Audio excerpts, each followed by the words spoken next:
Hello everyone, myself Tanishka and you are watching my channel. आपने science ली और physics problem ना दे, ऐसा तो हो नहीं सकता। मुझे 2 साल फिजिक्स ने जितना तंग करा ना उतना किसी सब्जेक्ट ने नहीं करा, frankly speaking. As a result physics में मेरे बाकी सब्जेक्ट से सबसे लेस मार्क्स थे, which was 81 marks in physics, जो कि इतने लेस नहीं होते, but I was expecting more marks. और पता है, जब तक मैं आइडेंटिफाई करती ना दैट मुझे फिजिक्स ऐसे ऐसे पढ़नी है, तब तक मेरी 12th ही खत्म हो चुकी थी। इस वीडियो में मैं अपनी मिस्टेक्स बताने वाली हूँ, जो मैंने फिजिक्स पढ़ते टाइम करी और मुझे किन किन चीज़ों ने बहुत ज़्यादा हेल्प करा फिजिक्स में, that too I am going to tell, so stay tuned. सबसे पहली चीज़ जो मैं कहना चाहूँगी, टीचर मैटर्स। मेरे स्कूल में फिजिक्स के टीचर 1 साल में 3 बार बदले और तीनों बार बिल्कुल अच्छे नहीं थे। मैंने जो ऑफलाइन ट्यूशन ज्वाइन करा उसमें भी टीचर फिजिक्स के बिल्कुल भी अच्छे नहीं थे। एज अ रिजल्ट शुरू में मेरी फिजिक्स सर के ऊपर से जाती थी, मैं बस रट्टाफाई कर रही थी सब कुछ, नोट्स वगैरह, मुझे कुछ समझ में नहीं आ रहा था। आई बिलीव टीचर ही वो होते हैं जो आपका सब्जेक्ट में इंटरेस्ट डेवलप करते हैं, और मेरा फिजिक्स में इंटरेस्ट 0 हो चुका था। अब मैं यहाँ किसी का प्रमोशन नहीं कर रही, बट 12th क्लास में मुझे परिश्रम बैच जो फिजिक्स वाला का होता है वो फ्री एक्सेस मिल गया था अपनी किसी फ्रेंड से, और उसमें फिजिक्स रक्षक सर पढ़ा रहे थे। मैंने उनके लेक्चर्स देखे और मुझे कंसेप्ट बहुत अच्छे से समझ आया, तो ये मेरी पर्सनल प्रेफरेंस रही।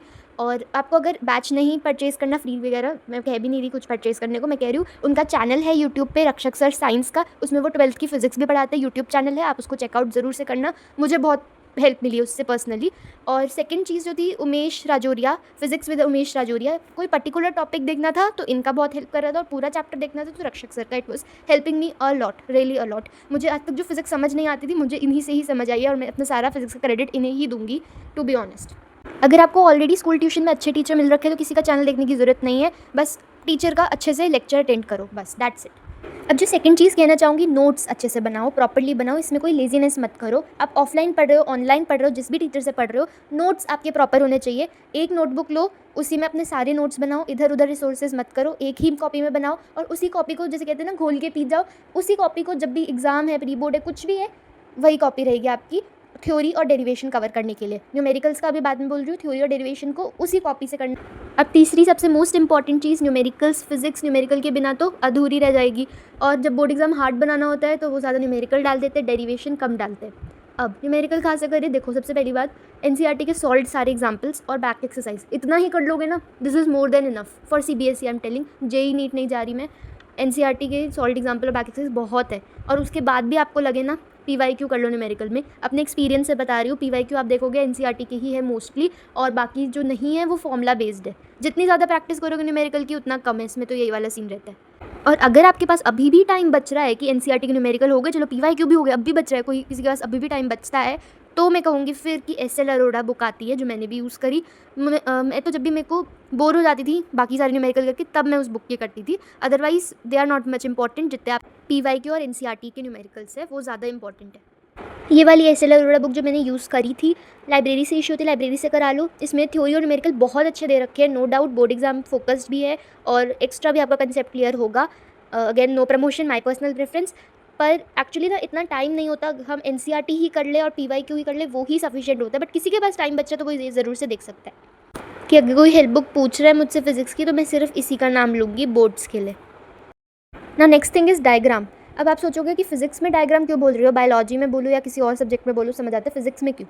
एक्चुअली इस साल ओएसएम ऑन स्क्रीन मार्किंग हुई, मैंने अपनी कॉपीज़ प्रोसेस के थ्रू स्कैन कॉपी मंगाई, मैंने देखा, एंड मेरे मार्क्स कहाँ कटे हुए हैं? मेरे मार्क्स कटे हैं डायग्राम में।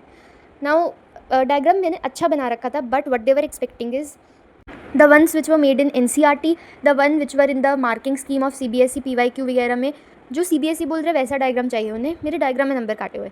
रे ऑप्टिक्स में अगर आप लेंस वाले डायग्राम बना रहे हो और आप लेंस उस लाइन पे एरो नहीं बनाओगे ना, डायरेक्शन नहीं शो करोगे, आपके उसके 1 नंबर काट रखा है। तो डायग्राम पे भी थोड़ा सा ध्यान देना, ज़्यादा नहीं बट थोड़ा थोड़ा सा। और फेजर डायग्राम होगा आपका, एक चैप्टर आएगा एसी ऑल्टरनेटिंग करंट में, फेजर डायग्राम्स होंगे, that voltage lead current by phase of π/2 ऐसे करके। तो उसके अंदर भी डायग्राम ना, उसका मैं बताऊँगी, कुछ था उसका भी, दैट एनसीईआरटी वाला डायग्राम आप रेफ़र करना, उसमें कहीं जगह ना कुछ अलग दे रखा था। तो दैट इज़ थिंग, तो एक बार डायग्राम देख लेना एनसीईआरटी का भी बोर्ड एग्ज़ाम से पहले, प्री बोर्ड्स वगैरह में, क्योंकि उसमें मेरे नंबर कटना बहुत अनएक्सपेक्टेड लगा मेरे को।